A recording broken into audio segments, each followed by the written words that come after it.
listeners. Happy Thursday. Thank you for joining me again this week. My name is Sarah. This is my show, Words of Divine Love.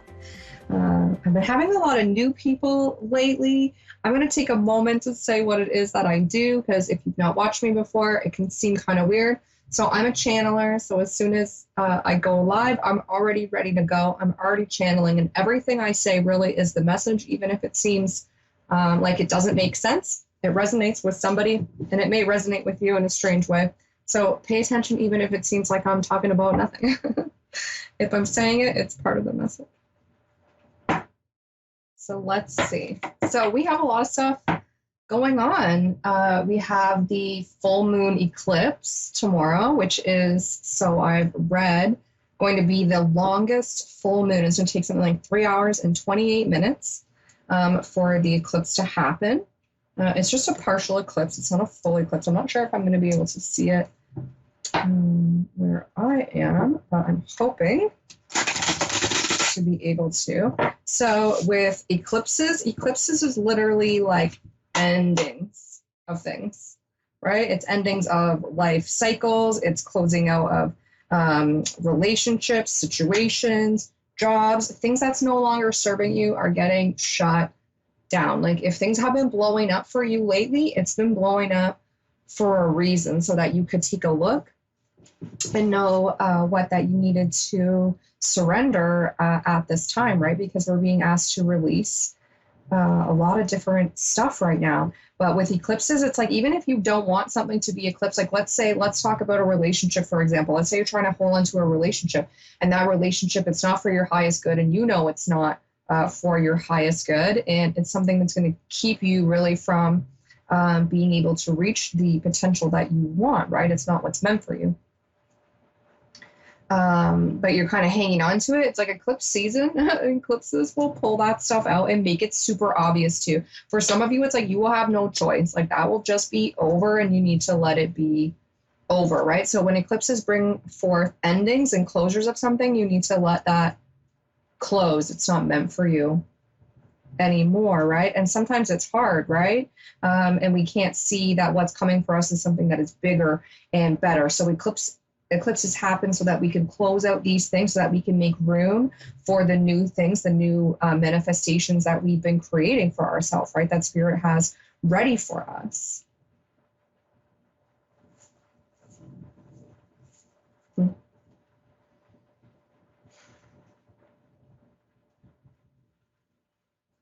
So it's like, what are you being called to release right now? And how are you kind of preparing for the full moon and for the releasing of these things? One thing I really like to do is to write something out, right? So a list of things that I'm releasing, for example, and then I like to burn it.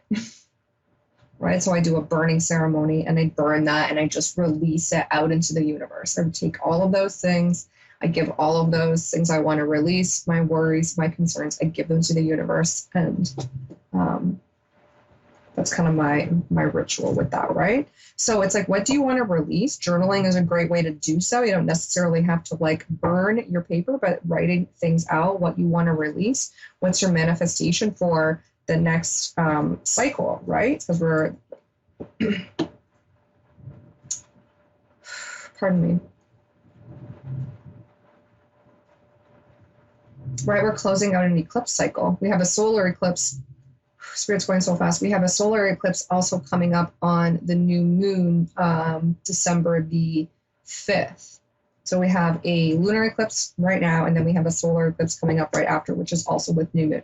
So there's tons and tons of powerful energy. Plus, we just came through the 11/11 portal, and that energy is going to be continuing on throughout this year. We're experiencing that portal energy. So there's a lot of upgrades going on, a lot of activations, a lot of reality checks for people, and a huge releasing of guilt and shame. If you've been bringing up, like things have been coming up for you that make you feel shame, you need to kind of sit in that and go in and rewrite that story for yourself, because oftentimes we feel shame for things and we really don't need to, right? Shame is not a vibration that is natural for us to be in. But we often, like, we shame ourselves for all kinds of things. Society has shamed us for things. Our friends, our family, right? Like what goes on around us, our external environment has taught us shame, right? We didn't come here as children knowing shame. We learned shame.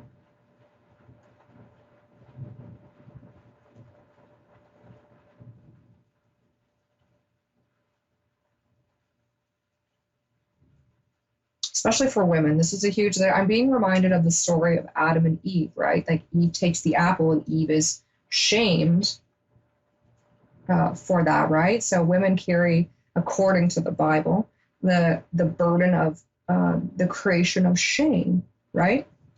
So for a lot of women right now, you may be experiencing that, and not just women, but people with a dominant feminine energy. But Spirit's saying to me, like more so women, but this shameful energy, and a lot of times we store it in our womb space. So I know I've been called to be kind of clearing out that space, working in that space, healing that space, along with the sacral chakra, right? Because they're connected, and the solar plexus and the root, and clearing out sort of that energy area of releasing guilt and shame that we carry kind of as generational trauma through our ancestors.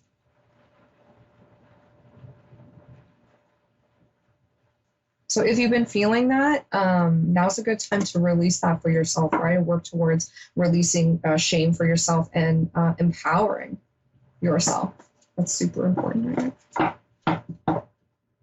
It's so hard. It's like there's so much stuff that Spirit wants to say, but I only get like 13 minutes, like not even quite with you guys. So I'm trying to I'm trying to get out as much as I can.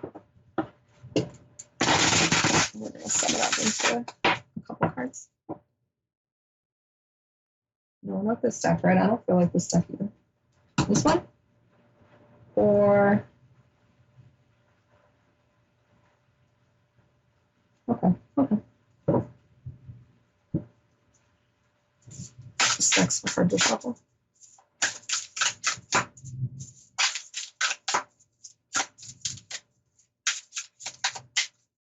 Guidance or advice, please. Guidance or advice, please. That one, thank you. Soul family, yeah, now's a great time to be. There's in remembrance. This was on the bottom of the pile when I picked it up too. It's still there. The number 11. I was just talking about the 1111 portal as well. And then this is the number 36, and then 3 plus 6 adds up to be 9. 3, 6, 9 are very significant numbers if you're into numerology. But soul family, right? Like leaning on our soul family right now, calling in our soul family. I know I've been doing that, calling in my soul family, which means calling in friends and helpers and a support team, right? Like you're putting that out there, that vibration out there, those people are going to start to come to you. So we're starting to being called to draw in our soul family. And it's really, really cool, when you find each other and build those relationships together. So soul family, you are loved and supported. Your soul family wants you to know how much you are loved and how well you are doing. Your soul family consists of other souls that have similar values and ideas to you. The bright circle of light at the center of the image is Shambhala. Think of it as a meeting place where your soul family gathers to connect with you. When you ask a question, its energy vibrates throughout the universe, bringing souls and their light beings to Shambhala to share responses and information. They are overjoyed to connect and co-create with you. Your questions and experiences on Earth move you and them to expanded awareness about love, life, and purpose. If we go back far enough in time, there was a point when all was connected, where all was one. As time progressed, an energy was released and the source was separate. We all originated from this source, so whatever form the members of your soul family take, you will recognize them because they are a part of you. We know it in our hearts when we encounter a member of our soul family, even if we can't explain it. We often refer to this as the meeting of a soulmate. Remember, a soulmate can come in many guises: a lover, a friend, a parent, a child, or an animal, and turn up when you need to remember the love that you are. That's super beautiful.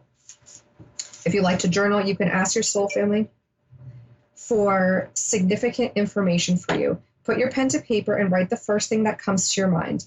This is your answer. If it doesn't make sense right now, don't stress. In the following days, their wisdom will reveal itself in a satisfying and gentle way. So that's super beautiful, right? Right. And I was just saying that, like calling in our soul family, like our soul family is here to support us. And when you start to meet those people, it is truly beautiful. I met a new member of my soul family about a week ago, and it was amazing. I just knew that I was there to meet that person, and we had this immediate really strong connection, and it was super beautiful. So it is a really amazing thing when you get an opportunity to meet your soul family. So if new people are coming into your life right now, be open-minded to some of these people as teachers, as friends, as other relationships around you, and you're there to help each other. That's, as a soul family, that's what we're here to do, is to assist each other in this super, tough time on earth, because it's super difficult. So as we need our soul family, we start to put out this vibration, and the people that we need come to us in the time that we need them. And I've been really calling in my soul family lately, and I've been getting all of these helpers, right? Because I'm often the one who's helping others, but never remembering that sometimes I have to ask for help too. So Spirit just started sending me helpers. So, right, that will happen sometimes. Spirit will put these people into your path. And like when you're meant to meet somebody, a part of your soul family, like you will meet each other no matter what. And it was so funny because meeting this person, I drove out of town to go to this event. And then I'm like 2-3 hours away from my place. And this person that I met there told me that they're moving to my town, which is like, that's crazy. So here I drove all this way to meet this person and make this connection. And now they're moving to my town. So, right, we meet our soul family in the most interesting ways. And sometimes you just have to follow where you're guided to go, because you never know, anytime you turn a corner, you could be finding somebody in your soul family. So I'm filled with messages that I'm dying to give. I'm going to go live on my Facebook page, Words of Divine Love and Healing. I usually go live within the next 15 minutes when I'm done this show, and you can join me there to continue the reading. I love and appreciate you guys so much. Thank you so much for joining me. Please do make sure that you check out my page, that you like and follow me. I post lots of content. It's all free. So definitely check out my stuff. I'm super grateful for you guys, and I'm happy to be able to deliver you guys messages, and I look forward to reading for you guys next week. Have a great night, and I'll see you next Thursday.